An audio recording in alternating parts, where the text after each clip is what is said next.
Hello and welcome. We are here at Women Winning Their Way. And I am your host, Clara Capano. And this is where we talk about today's professional women and how we can create success all on our terms. I am so excited because we have an expert, not just in business, but also in life. And we are going to talk about the importance of living authentically. So I want to welcome to the stage. This is my friend. Romi, welcome, welcome. How are you?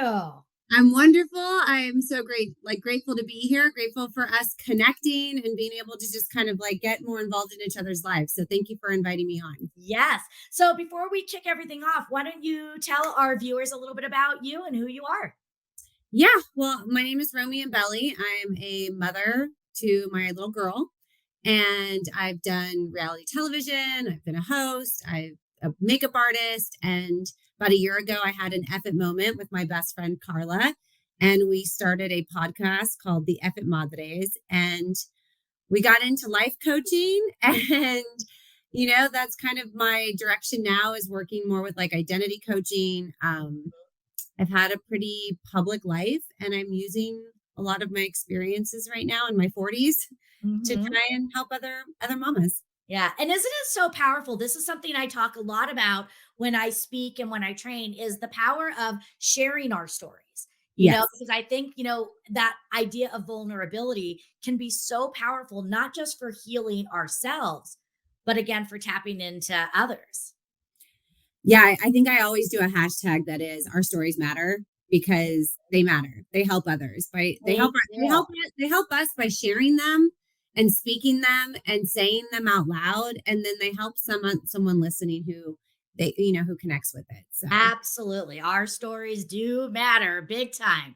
So, what I want to kind of dive into is when you were younger, when you were a child, we all, again, are sort of given and we create this concept of what success is going to look like when we get older.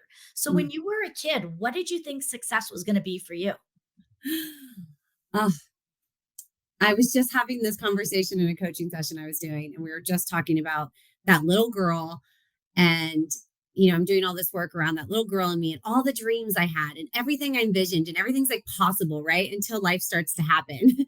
And Mm. then we lose sight of everything we want in life because life happens. And it's amazing that we get older and we want to come back to it, and figure out, wait, where's that little girl that had all these dreams and these hopes? And the world was so limitless and possibilities were everywhere. Totally. You know, I'm in my 40s now trying to find that little girl. I think when I was a little girl, what I wanted to do in my life was be an actress, be a star, shine, be in the limelight. That was my Mhm. Well, and you got a little bit of that, in doing your reality show. Yeah, I got my 5 minutes of fame. There you go. I love it. So, one of the things I want to talk about is, when I am working with a lot of women, it's amazing to hear so many of us struggled in growing up with this idea of trying to find approval either from our parents, our siblings, our friends, society, and, then comparing ourselves. Did you ever experience that? Oh yeah. Finding approval. I have this conversation so much like you. I'm speaking to women and moms all the time. This is like our life, right? And I think Mhm. one of the big things for me, and Carla and I have talked about this on the podcast, is approval was always a physical thing for me since I was a child. It was Mhm. always a visual thing, a weight thing, how I held myself in a room of people and what I was using, what tools I used as a child that were taught to me from my home life, my mother, and then through reality television, as you can imagine. The importance of using my body and my looks as opposed to my voice or my story or who I really was, to navigate myself. Yeah. And I'm in a new chapter, I think, like stage of kind of figuring out who I am aside from that. Does that make sense? Absolutely. Now, as you were doing this, and kind of again looking for that approval on so many different areas, what do you think are some of the detriments that had to you in your life in creating your path? Well, as a mom of a daughter, it's really helping me make sure that I don't create those same realities for her, because the validation became, am I visually liked? Am I showing? And then honestly, like, as most know, like, I became this like character in a very public way on social media and through the L word. And that was, like in my 30s. But all of a sudden I almost felt like a puppet. Hmm. Felt like a puppet that needed to dance and needed to show up and needed to be wild and needed to be crazy. And nobody wanted to ask any really deep questions about the pain that I was feeling. I was just like, I knew I could put on a show. And so that's what I did for many years. And eventually that show had to end. Hmm. And I had to look at me.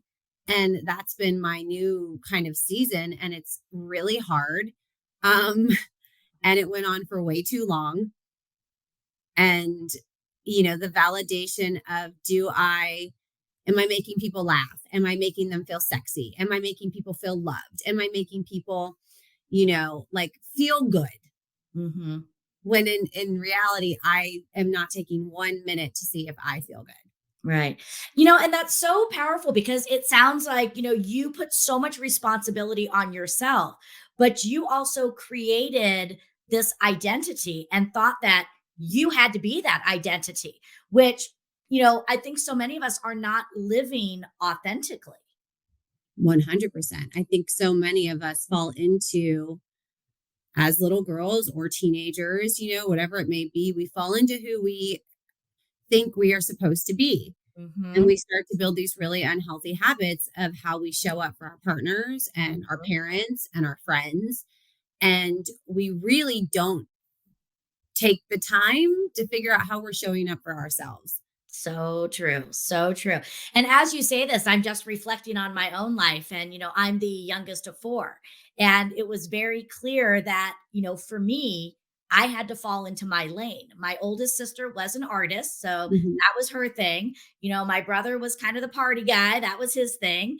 My other sister is the sweet one and the cheerleader. And so for me, it was academics. That was going to be, and that's why I have this type A personality because for me that's where I was going to get that approval. Can mhm. you think back on any things, even maybe as you were starting your business career, how this identity sort of kept you from really creating what you wanted to create?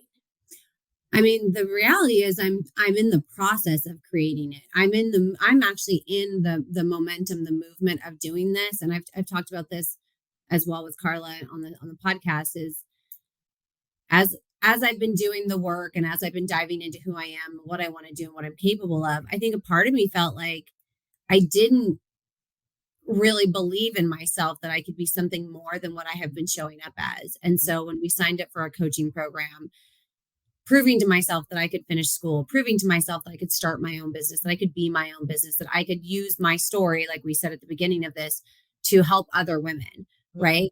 And use my life experience that's been so wild and big to show up for other people with it, right? Right. um, really understanding that and then going after it like I'm currently doing.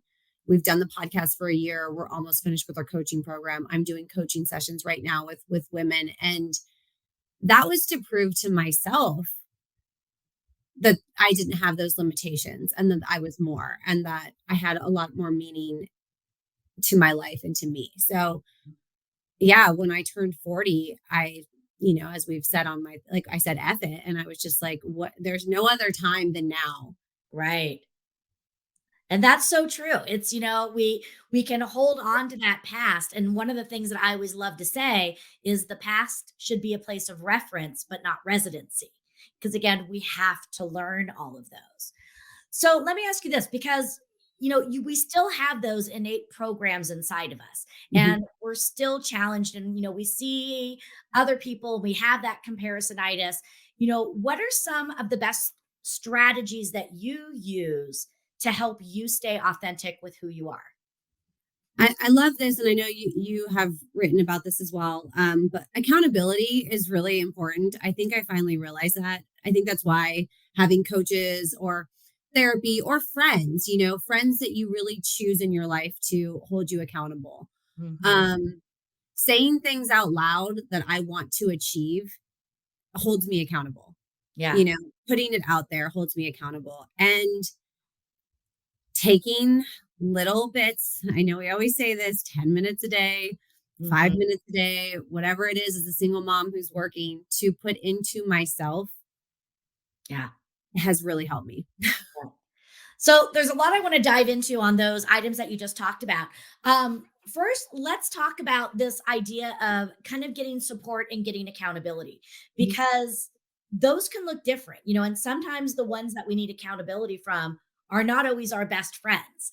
So, how do you set it up to ask for accountability, but appropriate accountability? The one that is condoned and is invited, because I talk a lot about this in the people that I work with too, is there's a special structure in finding someone to be a right accountability partner. Yeah, there is. For me, I don't do well. And I should even say for me, I don't think anyone does well with judgment, right? I'm not looking to be judged through this process. I'm going to fail. I'm going to fall. I'm going to put things out there that I complete and things out there that I probably don't complete. What I'm looking for in this is someone that I can say, say, this is what I want to do. This is what I'm going to do. This is what I'm deciding to do. And I'm asking for you to just kind of like be that person that checks in, reminds me that I said this, reminds me of my words and my actions. And if you love me or you're a supporter of me, that you just continue to like help me refocus and come back to that. Yeah. And I think that's so important to set the guidelines and set the expectations. You have to explain to them, this is what works for me. And Mhm, I love that you hit on the idea of that this is not a time for judgment, criticism, but if we're working to achieve goals, we need help because it's mhm. easy for us to get off track. One of the things that I like to teach people to do in finding an accountability partner too is setting up the frequency. And I'm like, it could be as little as 10 minutes a week and just going through, how did last week go? This is my main focus for this week. This is how you can best help me or support me.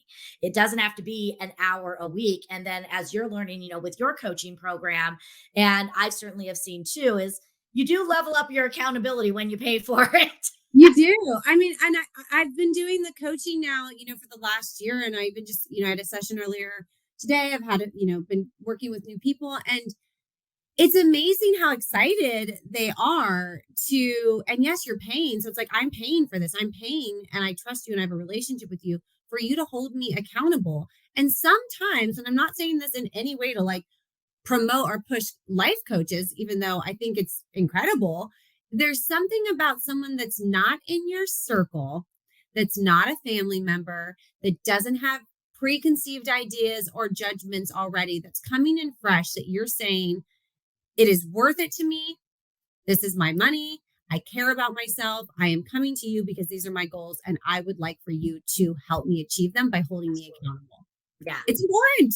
It is. It is. And I love that you say again, kind of finding someone that doesn't have that vested interest. The only thing they're there for is to support you. And that's one of the things I love most about, the coaching that I've done in the past is again, I'm there for you to Yeah. help you. I don't have an ulterior motive, and everything. And I think it's just a beautiful relationship you can have with a coach to help you do that. It's Um, a beautiful relationship between just two humans, right? Like mhm. it's just, even though it's a business, it's a beautiful relationship to find, like we said, somebody on the outskirts of our day to day that can jump in and dive into those deep cores of what you really want and help you. It's really, I love all of that. Exactly. So I want to back up now to the second thing that you talked about, which was this idea of voicing it. I think that for some people that can be very scary because Mhm. how do we do that in a way where it's not sounding conceited?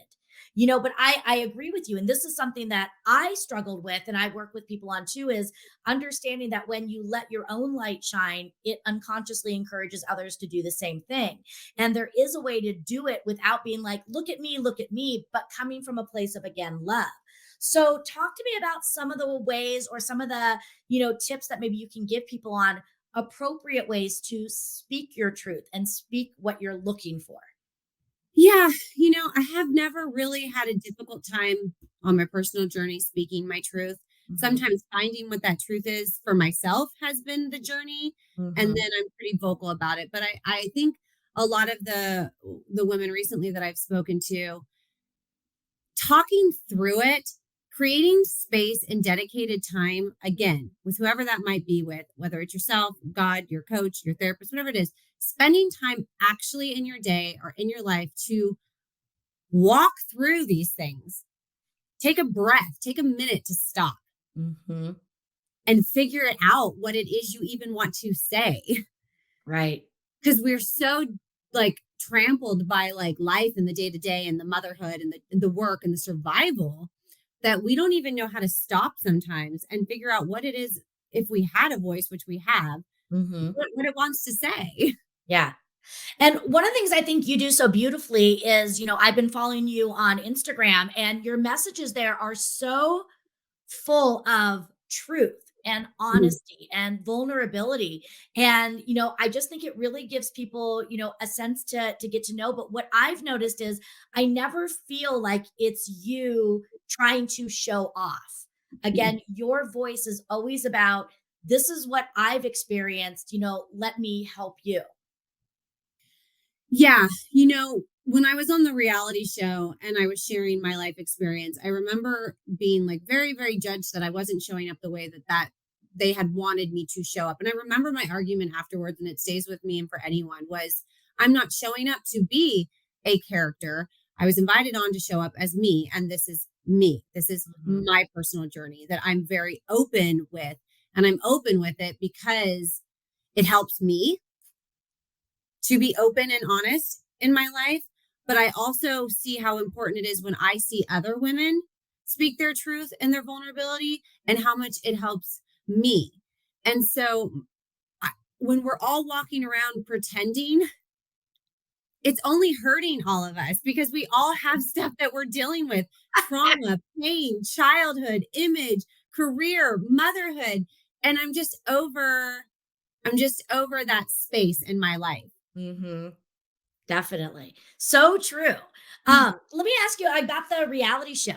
Like, Mhm. did you go on to that with the intention of kind of sharing your story and using it as a platform to help others? And did it change when they started to produce it? Yeah, I've always talked about that because it's something that I'll always have to deal with. I'm an incredibly open, complicated, dynamic human being, right? And so it was to no surprise that I ended up falling into the reality show. And at that age, I was young. I had just turned 30. I'm 41 right now. So I was like a baby in the midst of my trauma, in the midst of my identity.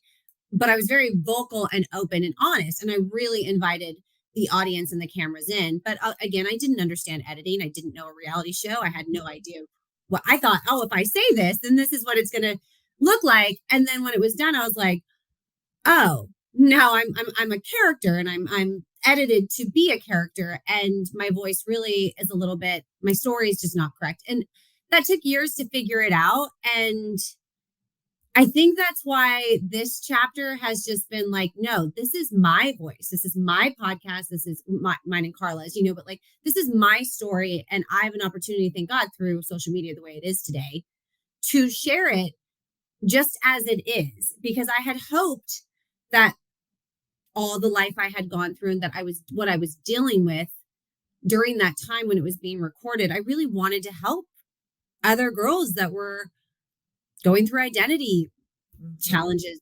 Do I like a man? Do I like a woman? Is it okay to like both? Am I an alcoholic? Am I numbing things?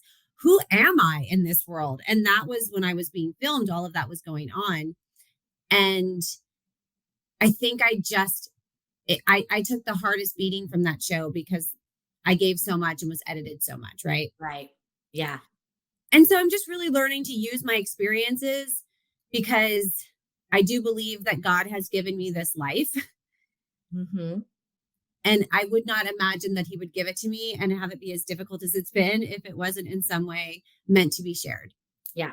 So let's continue on with this conversation about what you do with helping people with their identity. Because when we talk about being authentic, I mean, it's it's understanding that identity. And, for you, I believe that you came out a little bit later in life, if I am correct. So you were kind of living a different identity before that.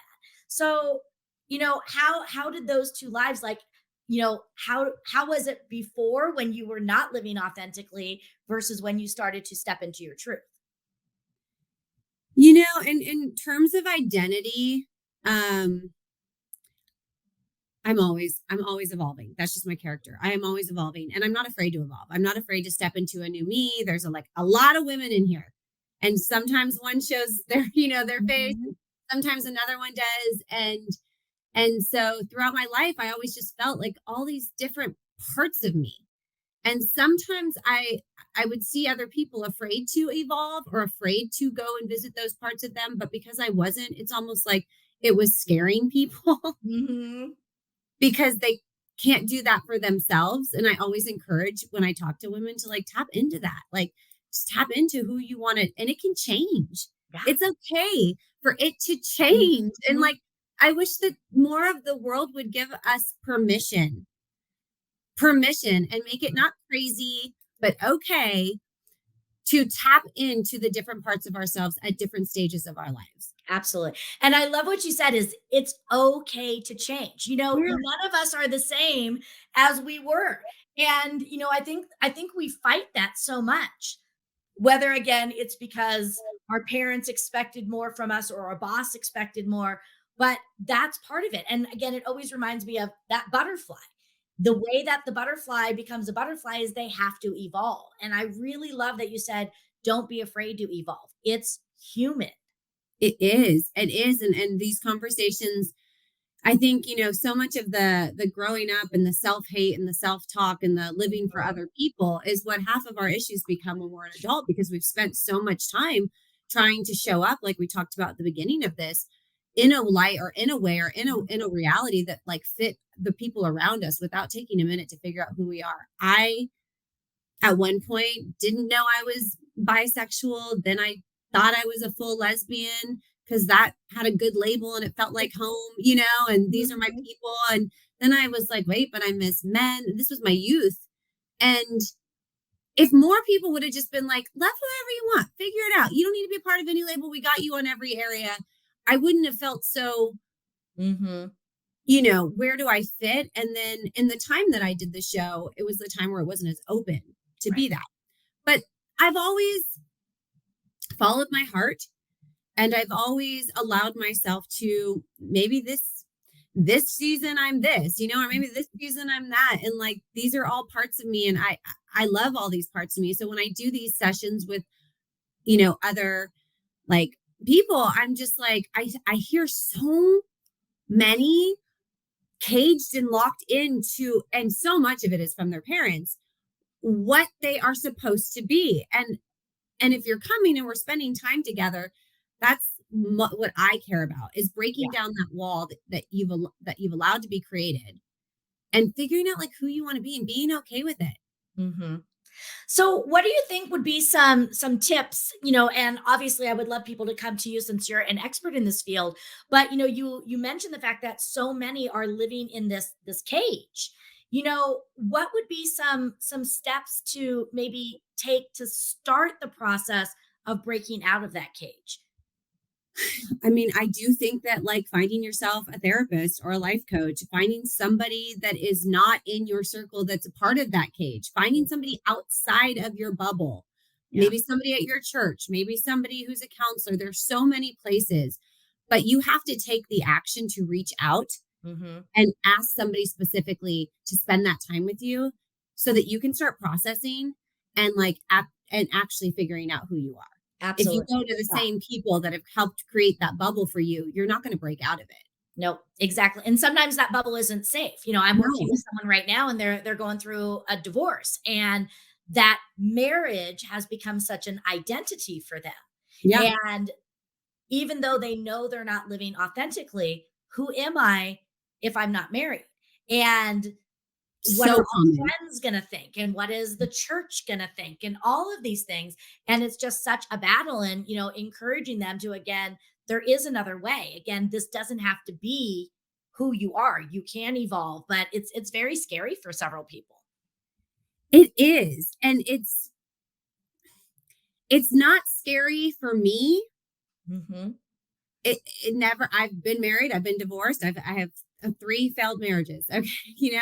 Lots of story behind them, but I'm not shamed for that. I'm not ashamed of myself. I put myself out there to fall in love. I was young.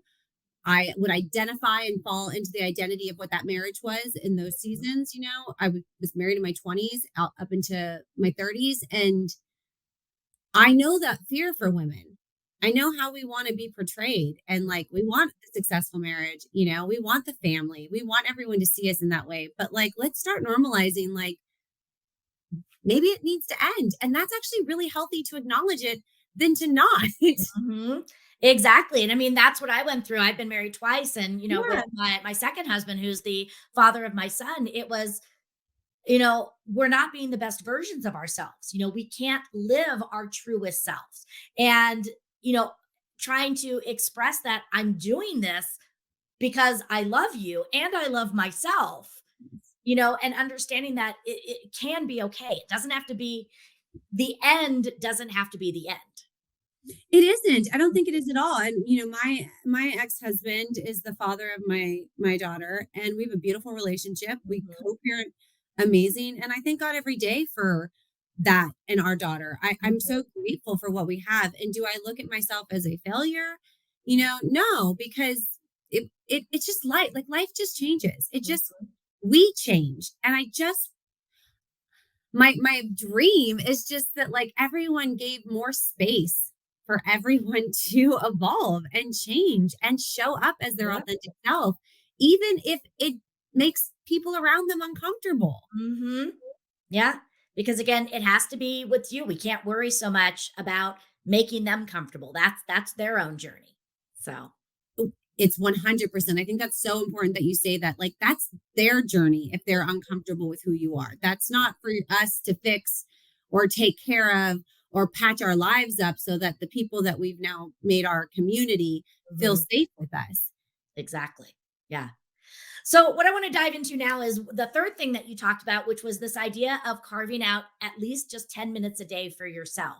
And I wrote about this in my book, and you've been gracious enough to Mhm. be helping me to promote that I'm book. loving it. I'm Yeah, loving it so much. thank you. But, I think so many working parents struggle with this. We put ourselves last, and we think that it's not even so much that we think that it's selfish, we just don't have time. And I love how you've even just brought it down to simply 10 minutes. So, talk to me because you are a very busy mom. You have a lot going on. So, talk to me about how you are making this time happen for you. Yes. Oh my gosh. Yes. I think that, okay, we all know, we wake up as moms and it's like the alarm goes off. It's make the breakfast, get the lunch done, put ourselves together, get them together, get to school on time, then start the day. And we do that. We do that. We do that. We do that. And then by 10 o'clock at night, we're just like, oh my God, you know? And so, what I've been doing over the last year, and it's baby steps, I fall off, I fall back on, but like, it's I really encourage, and I know you talk about this a lot, like, getting enough sleep so you can get up and really start your day. Like, I just need it. I need to go to bed earlier. And when I go to bed later and I'm lacking sleep on my next day, the way it impacts me is unbelievable, and it's awful. Mhm, So really getting myself to meditate at night. Like, I put these little Apple meditations on and just kind of like let myself go. I pray, I do what I need to do. But getting up early and spending time with a podcast. I have to start my day with something. It was Mel Robbins, Jay mhm, Shetty, someone's going on with my mhm, coffee to put positive words into me, you know, start those mornings with my gratitude, which Mel taught me, like, new ways of gratitude. Like, mhm. I get to wake up today. I get to go to this job today. I get to take my daughter to school today. Yeah. Like, these are all things to be grateful for, not, oh my Mhm, God, here we go again. And taking those minutes of like my affirmations or reading your book. I went out to the coffee shop the other day and I just read your book for an hour. That was like putting fuel into me. And I need to do that. I need to take those times because I say this all the time, but like, all the things we give our children with all the lessons and the food, and yes, they're wonderful, the only thing that I have taken away from my childhood, the only thing that has impacted me was not the clothes, not the vacations, not where I went, was how did my mom show up in the world? How did my dad show up in the world? What parts of that killed me? What Mhm. parts of that inspired me? And what parts of that am I still healing Right. Ah, so powerful. from? Because I think, so many times we judge ourselves as parents by having to be there all the time. And if we miss something, we're a bad parent. And, this is something I struggled with, being on the road so much and coming to realize it's not about the hours that you're there. It's about being there during those moments you're there. And, it's interesting that you bring this up because reflecting on my parents, one of the things I love so much about my parents is they allocated definitely family time, but they also did individual time with each of us Mm, and really helping us, through those things. And I love how you say, how was it that they showed up? What were the good parts and the challenging parts? And I also love how you talk about fueling. We have to mhm. fuel ourselves, not just with the food, but with the mindset pieces. Yes. And that's why for me, and I always tell people, like, what is the best way that you receive your information? Is it through audiobooks? Is it through sitting down and reading a book? Is it through a podcast? Fitness is a big part of my journey. Um, but making sure that I take that time in my day to go to the gym or get up and do what I need to do. That's me time. That's me time that makes Mhm, me feel good. That fuels me. Reading that book that's encouraging me to be a better me helps me. And all of that, I'm a better mom. So, mhm. yes, if it takes some hours out of my day with her or attention out of my day with her, ultimately, she's watching me care enough about myself. Mhm. And, like, as a little girl, is there anything more I can teach her than to take time to care about her own self? Absolutely. And I think we have to remember that, not just our children, but, everyone watches us. And even if you don't have your own personal children, your nieces, your nephews, everything, because if I were to look at my son and he was running himself into the ground, never, taking time for himself, putting himself last, I would be like, no, this is not right. Yeah. But we do it all the time to ourselves. And we have to start paying attention to what is the role modeling we're doing, you know? Now, how old is your daughter? She's 7 years old, and, it's so fascinating because all of the EMDR therapy that I've shared that I'm going through right now, I'm going back and healing my 6-year-old little girl. So I'm in my 40s, and that Mm, 6-year-old is who I'm going back to mhm, love on. So my daughter's at that age where she's just right at that age that I'm going back to loving me. And so it really makes me hyper aware of just what she takes in right now mhm. is with her forever. Yeah, for sure. Definitely. So, because it's different at different stages, we can only be so vulnerable and so honest with our kids at certain ages. So now that your daughter is 7, what are some of the conversations you're having with her about authenticity, identity, and stepping into her truth? Oh man. I recently have been back in a relationship with a woman and back exploring my identity there. And so it's interesting because she's now 7, and that's such a big chapter of my life that we've never really talked about. She doesn't know all of that. Obviously, she doesn't know I was on a reality show, and she doesn't know mom's sexual journey that's been publicly put out there. But we recently could have conversations because we live in a world where I'm in Austin, Texas, there's flags, there's Pride Month right now. There's Mhm. things around her. She sees it. She wants to know. She's hearing things, probably the negative, right? Right. So it's my job now as a mom to have conversations with her that it's scary. It's hard being a mom, but like, I just want to do right. So we got a book on Stonewall that was for children. She's a very intelligent little girl. And we read about history. This is how Pride started historically. This is how it began, and Mhm. she can understand that. And then I'm taking her to her first Pride with my family and my friends in Long Beach. And I said, we're going to be there and we're going to celebrate that equality, that people get to like love and be who they are. And it's so funny because like she goes to like this little Christian school, and I don't know their take fully on it yet, but she's like at lunch, she was like, I'm going to a gay and lesbian parade. And I was like, oh my God.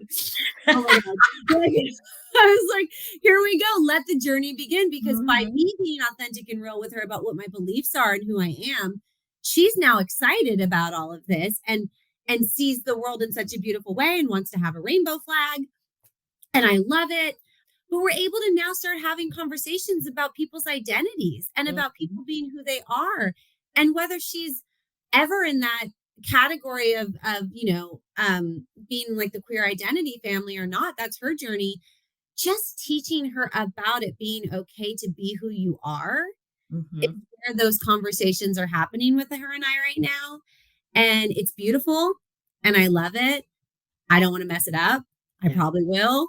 But there are conversations that I wish more of us were having with our kids Mhm. because I feel like there's so much judgment and hate that's happened because so many of us did not have those conversations about Exactly. showing up in the world as who we want to be. Yeah, and I think so many times it's again, we don't wanna cause them hurt, but by Hmm. not having these honest conversations, it's going to cause hurt down the road.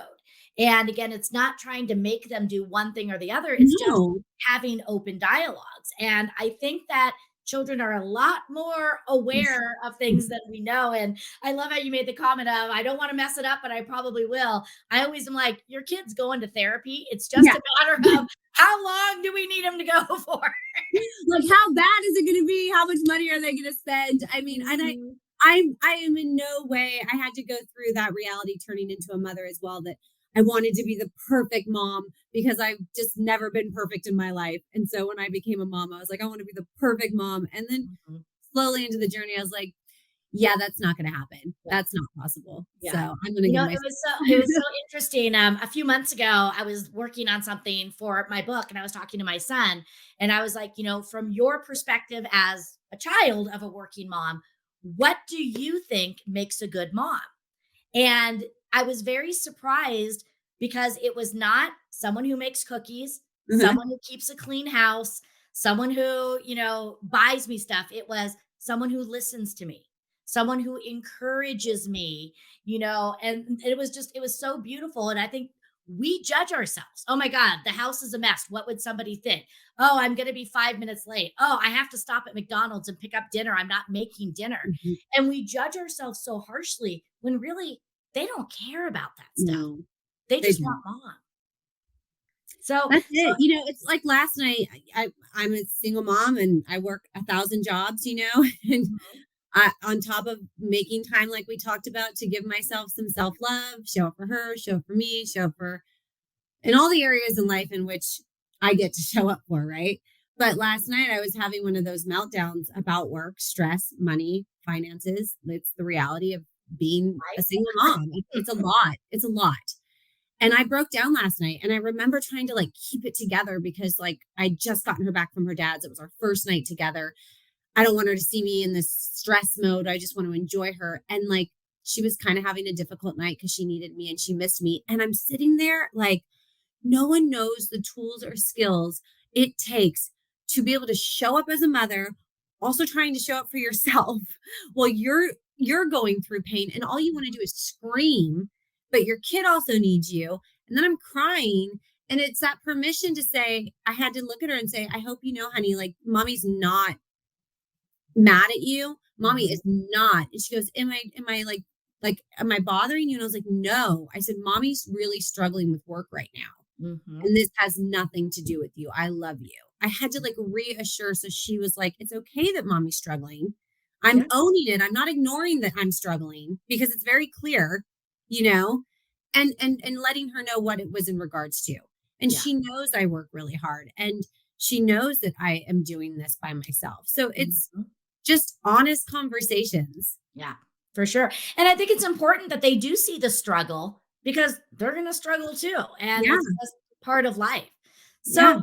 So, what are some things that you do? I know, some of the things that I talk about a lot and try to help women with is, this idea of being present. It could be again putting your phone in a different room. It could be, doing bubble time, having a date night with your kids, your significant others. What are some of the things that you do to help you to be present, not just with your daughter, but with your clients, with your friends, yourself. Yeah, I mean, as you know, like sometimes you go into like a session with a client and you're not in a great headspace, right? You're just having the worst day of your life and you've got to Mhm. show up because that's what you want to do. So, learning to just shut it all out, I thrive in helping others. It's like helping others makes me feel better when I'm low, right? And Right. so creating that space, being able to walk someone through their emotions and their life then helps me, and I'm always reminded of that blessing that it's a relationship really, and it helps Mhm. both people involved. And then when it comes to my daughter, yes, 100% I do date nights with her. I split my daughter 50% of the time.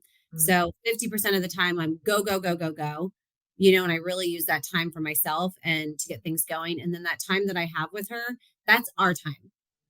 Like Yes. this weekend, we're going to have a lemonade stand. She wants a lemonade stand. Okay. I don't know if people buy lemonade anymore, but Hey, we got we're doing all, it. we're doing it. We're going to the park. It's hot out there. We're going to do a lemonade stand. That's going to be some mommy daughter time. And we do that every, and it's okay if we don't on weekends. Just so I want to make sure it's clear. We're allowed to have at home weekends. But for the most part, I plan a date and something special for her and I on the weekends together. Fantastic. I love it. Well, as we start to wrap this up, I have one more question I want to ask you. But before I ask you that question, tell us, where is the best place for our listeners and viewers to find you?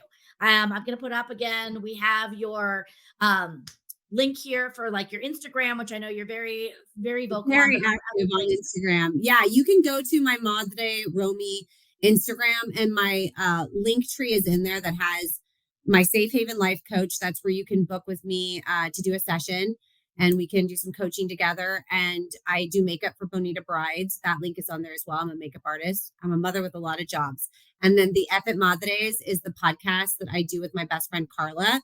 So that link is on there as well. If you're a mom that wants to come on and share your story, we also welcome you to come on.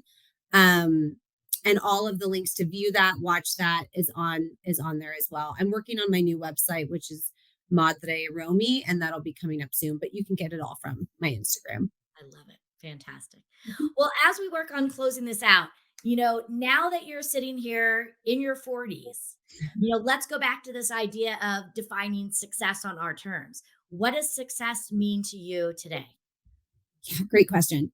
Um, Success to me is really small, but really big for me. It's taking care of myself. It's freedom. It is financial freedom.